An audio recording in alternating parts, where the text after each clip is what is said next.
Урматтуу Манас жаштар министрлери саламатсыздарбы? Жана бүгүнкү тегерек столдун катышуучулары.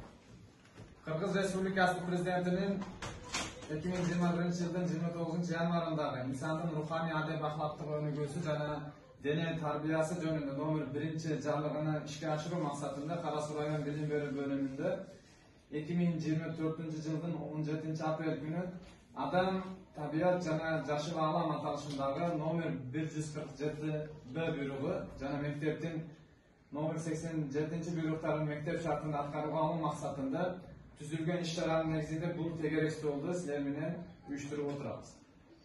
Силер менен бүгүнкү күнгө чейин көптөгөн сүйлөшүүлөрдү өткөрдүк, тапшырмаларды бердик. Ушул тапшырмалардын нерсесинде силер менен даярдап келген маалыматтарыбызды ортодо бири-бирибиз менен бөлүшүп алсак. Адам жаратылыштын эң акылдуу бөлүгү эсептелинет. Акыл менен өзүнүн мээнетин артынан жашоодо ордун белгилеп келет. Адам баласы өзүнүн дүйнөгө болгон көз карашынын негизинде кыймыл аракет жасайт. Бул бардык акылдуу адамдын өзүнүн оюнда келип турган нерсе.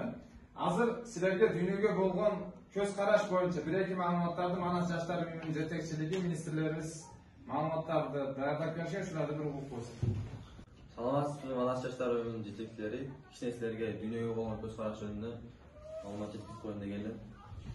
Дүйнөгө болгон көз караш дүйнө жүзүндө жана андагы адамдардын орду жөнүндө адамдын аны курчап турган чындыкка жана өзүнө болгон мамилеси жөнүндө көз караштардын системасы. Ошондой эле ушул көз караштар менен шартталган адамдардын негизги турмуштук ээлеген орду жана көрсөтмөлөрү, алардын ишенимдери, идеалдары, таанып билүү жана иш-аракет принциптери жана дүйнөлүк багыттары. Дүйнөгө болгон көз караш адамдын чындыгы болгон теориялык жана тажрыйбалык мамилелеринин бирдиги. Философиялык дүйнөгө болгон көз караштык, жаратылыш жана коом жөнүндө илимдердин жетишкендиктерди таянуу менен философиялык дүйнөнүн жаңы категориялык форматы түзөт. Философия дүйнөгө болгон көз карашы теориялык өнүктүрүүнүн формасы. Дүйнөгө болгон көз караштын субъектиси катары жалпысынан коомдук таптар, социалдык топ жана жеке адам реалдуу чыгат. Экинокок боордо, өпкөдө, мээде, жүрүндө жана башка органдарда мителик кылуучу экинокок личинкасы пайда кылган оору. Жалпысынан экинокок ит, үй, кой, төө, мышык, бөөрүчө, түлкү, талай тышкандары жана башка жаныбарлардын ичегисинде мителик кылып, мите ичегинде өсүп жетилет. Андан соң заң менен айлана чөйрөгө бөлүнөт. Бөлүнүп чыккан заң тегерегиндеги чөп, бакча жана башкаларды булгайт. Ошондой эле анын көп жумурткалары ылаңдуу иттин жүнүнө жабышып жашайт. Көбүнчө балдар ит менен ойногондо мителик курттарды жугузуп алышат.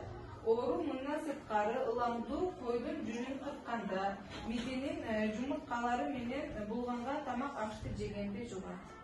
Өргө районунун 28 жаштагы Илдия Куруштуков ал ушул Африкокоз дарты менен ооруп, 6 ай операциядан кийин 6 ай жашап, көзүм бар. Анын атасы ушундай дейт, ал жөнүндө маалыматтар берет. Кантип ооруп, кантип эмне болгон. Ал жаш келинчеги 4 жашар кызы бар.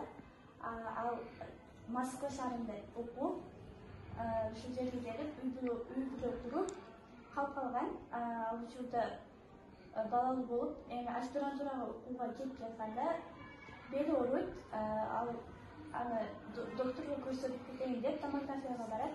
Ал белинде маселе жок экендигин айтат. Маселе жок болгондо ал утийге түшүш керек болот. Түшүргөндө ошол Африкокоз боорун 80% түгөткөн болот. Операция кылууну айтышат. Ата-энелери сак чыгалы же ал дагы малум эмес болот. Ыраазычылык. Биз бүгүнкү тегерек столунда көп маалыматка ээ болдук.